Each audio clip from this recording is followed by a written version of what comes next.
Hello दोस्तों, आप सभी का स्वागत है आपके अपने YouTube चैनल पे। आशा करते हैं आप लोग सब बढ़िया से तैयारी कर रहे होंगे। आपको पता है कि बिहार का ये जो मद्य निषेध सब इंस्पेक्टर का वैकेंसी आ चुका है और इसके 1 और 2 महीने के बाद हमारा जो नॉर्मल दरोगा का वैकेंसी होता है वो आएगा ही आएगा। तो ये जो हमारा आज का जो वीडियो बनाने का मेन मकसद है, इसमें हम ये बताना चाहते हैं कि अगर आप दरोगा में सिलेक्शन हो जाता है तो दरोगा में सिलेक्शन होने के बाद आपको एकेडमी में क्या-क्या पढ़ना पड़ता है। क्या तैयारी तक ही हमारा पढ़ाई सीमित होता है मतलब कि सिलेक्शन तक ही हमारा पढ़ाई सीमित होता है कि सिलेक्शन के बाद भी हमें पढ़ना पड़ता है, और पढ़ना पड़ता है तो कितना पढ़ना पड़ता है। तैयारी के समय वाला ज्यादा होता है कि सिलेक्शन होने के बाद का पढ़ाई जो ज्यादा होता है। तो इसी में आप अपने खुद से देखिएगा कि आप मतलब कि आप क्या महसूस कर पा रहे हैं। तो चलिए आगे बढ़ते हैं, शुरुआत करते हैं। तो ये देखिए हमारा, ये जो आप देख रहे हैं ये हमारा सिलेबस है। बिहार पुलिस एकेडमी के द्वारा ये हमें सिलेबस दिया गया। ये अगर आप दरोगा बन के आते हैं, आप तो पक्का ही आएंगे, 3-4 महीने के बाद फॉर्म आएगा, तो आप इसी मकसद से जब लगे तो आपको आना ही आना है यहाँ पर। तो आपको भी इस तरह का एक सिलेबस मिलेगा। अब आप देख लीजिए कि ये एक यूपीएससी के सिलेबस की तरह ही है आपका, मतलब ये आपको पूरा इसमें क्या क्या हमें पढ़ना है, इंडोर में क्या पढ़ना है, आउटडोर में क्या कौन कौन सा रनिंग किस तरह का परेड पीटी करना है, वो सारा इसमें आपका वर्णन किया गया है आपका। इसमें आपका जो है हमारा एग्जाम जो होता है, आपको बता देते हैं कि आप 200 एग्जाम का, अभी पीटी का एग्जाम कर रहे हो तो 100 नंबर का, और मेंस का करेंगे हम लोग तो 200 नंबर का होगा।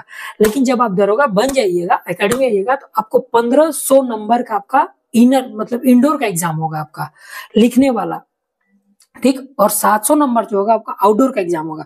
अब जोड़ लीजिएगा 1500 प्लस 700 कुल मिलाकर के 2200 का आपका एग्जाम आपको यहाँ पर देना पड़ता है आपका। तो आप अंदाजा लगा लीजिए, ठीक है, कि आपको यहाँ आने के बाद किस तरह से पढ़ना पड़ेगा, ठीक। चलिए बताने का मकसद बताएंगे हमने ये क्यों आपको बता रहे हैं। तो चलिए फिर आपको आगे बढ़ते हैं। ये तो हमारा सिलेबस हो गया। अब चलिए नेक्स्ट बुक है हमारा, ये है, देखिए ये हमारा है आपका माइनर एक्ट का किताब। माइनर एक्ट कहने का मतलब कि जितने भी जो छोटे छोटे एक्ट होते हैं, छोटे, जैसे कि आपका पॉक्सो एक्ट हो जाएगा, मद्य निषेध एक्ट हो जाएगा, वो जितने छोटे एक्ट है आपका इसी बुक में आपका वर्णन किया गया है आपको।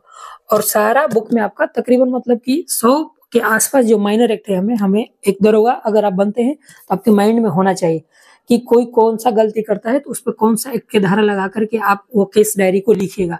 क्योंकि जो अगर आप दरोगा बनते हैं तो दरोगा के लिखा द्वारा ही वो जो हम लिखेंगे वही तो कोर्ट में जाएगा, और उसी के आधार पर उन्हें सजा दिया जाता है या बरी किया जाता है, जो भी चीजें होती है।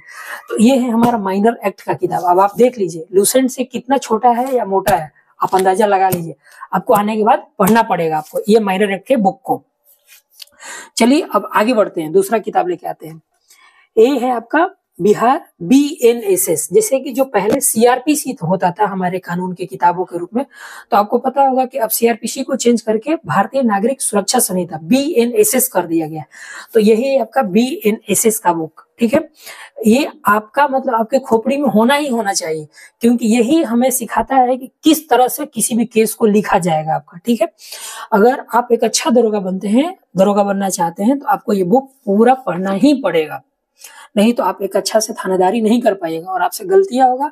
और जब आप कोर्ट जाइएगा, क्योंकि पुलिस का काम जो होता है, कोर्ट और पुलिस स्टेशन दोनों का काम जो होता है एक दूसरे का पूरक होता है। तो हर पुलिस अधिकारी को कोर्ट में जाना ही जाना पड़ता है, क्योंकि आप केस डायरी लिखिएगा तो लेके जाइएगा अपने कैदी को वहां पर। तो अगर आप गलती करते हैं तो आपके ऊपर जो जजेज होते हैं वो चढ़ बैठेंगे, आपको मतलब कि डांटे, आपको मतलब कि इस तरह से बिहेव करेंगे ना कि आप कहिए मत। तो ये हमें प्रक्रिया सिखाता है कि किसी भी केस को किस तरह से लिखना होता है। तो ये हुआ हमारा सीआरपीसी, और अभी कहेंगे तो बीएनएसएस भारतीय नागरिक सुरक्षा संहिता 2023, ठीक। 2 किताब देखें। अब चलिए आगे बढ़ते हैं। ये है हमारा बीएनएस भारतीय भारतीय न्याय संहिता, बीएनएस इसको बोलते हैं, बीएनएस 2023। जो पहले आईपीसी था आपका, इंडियन पैनल जो कोड था, वो आपका ये बीएनएस में बन गया। ये किताब में ये भी किताब आपको पढ़ना पड़ेगी। ये किताब जैसे कि जो बीएनएसएस था वो प्रक्रिया सिखाता था कि किसी को कैसे अरेस्ट करेंगे, और ये हमें दिखाएगा किसी को कब अरेस्ट करेंगे, किस धारा के अंतर्गत उसको सजा दिलाएंगे। किसी को 10 साल का सजा होगा, 5 साल का, ये बुक हमें सिखाता है आपका बीएनएस, ठीक है। चलिए अब इसी तरह से हम फिर आगे बढ़ते हैं।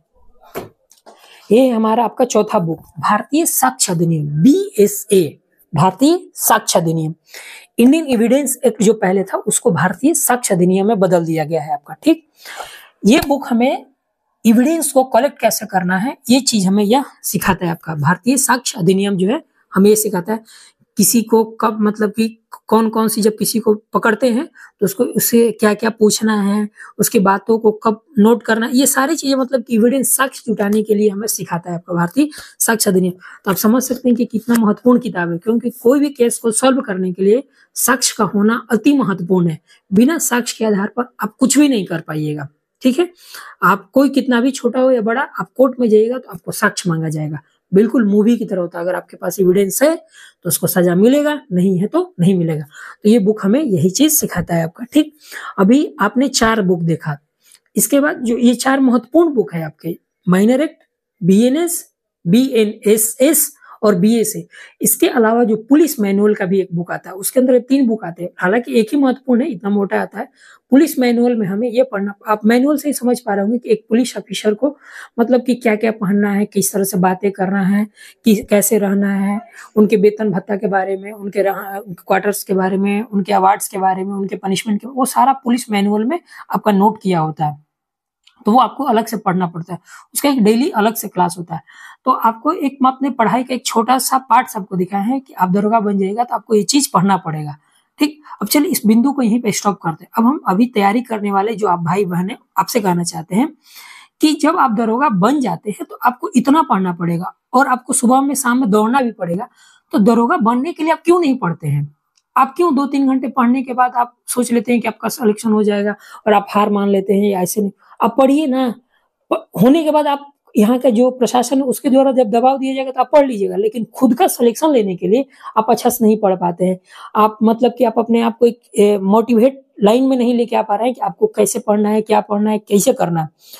तो आप पढ़िए, अभी नहीं पढ़िएगा तो फिर समय निकलते जाएगा आपके पास, 2-3 महीने के बाद आपका, क्योंकि जैसे ही वैकेंसी आएगा तो वैकेंसी आने के बाद आपको पता है कि बिहार दरोगा का जो सिलेक्शन होता है वो 1 साल के अंदर वो सारा प्रक्रिया करा लेता है। आप 1275 का देखे ही होंगे। उसी तरह से आप ये वेट मत करिए कि आपका बिहार का जो सब इंस्पेक्टर का वैकेंसी आएगा तब आप पढ़ना शुरू करिएगा, तब आप सेट बनेगा, तब आप करेंट अफेयर्स बनेगा, फिर आप मेंस का तैयारी करिएगा। तो इस तरह से नहीं हो पाएगा, आपको अभी से लगना पड़ेगा। और जो लगे हुए हैं वो अपने रफ्तार बढ़ाएं, जो चल रहे हैं वो अब चलना, जो चल रहे रेंग के चल रहे थे वो धीरे धीरे अपनी स्पीड को बढ़ाएं, दौड़ना शुरू करें। दौड़ना करने का मतलब पढ़ाई की रफ्तार को तेज करें। ठीक, तो आप अपने एक रिदम के साथ बढ़िए। और तीसरा पॉइंट, हम एक और वीडियो बनाएंगे फिजिकल से संबंधित, अभी से फिजिकल पे क्या करना चाहिए, कि आपको करना चाहिए कि नहीं करना चाहिए, तो अगले वीडियो में बनाया जाएगा। अभी आप इस बुक जो बताया गया है, जो बीएनएसएस बताया है, और जो आप अभी पढ़ रहे हैं, जो लुसेंट, क्राउन, करंट अफेयर्स, जो भी चीजें पढ़ रहे हैं, आप उसे कंपेयर करके अपने आप को देखिए कि आप कहाँ हैं। एकेडमी के बाहर वाले लोग जो तैयारी करते हैं वो कहाँ होते हैं, और एकेडमी के अंदर वाले लोगों को कितना मेहनत करना पड़ता है। ठीक, तो मेरा मेन मकसद था यही, आपको वीडियो में दिखाने के लिए कि आप मोटिवेट हो पाए और अपना जो आपका जो लक्ष्य है आप उसको प्राप्त करिए। और मस्ट वेलकम, आपका एकेडमी आपके लिए खड़ा है, आपका इंतजार कर रहा है, आपके गेट पे वेलकम करेगा यहाँ के जो भी पदाधिकारी होंगे। मिलते हैं अगले वीडियो में, तब तक के लिए जय हिंद।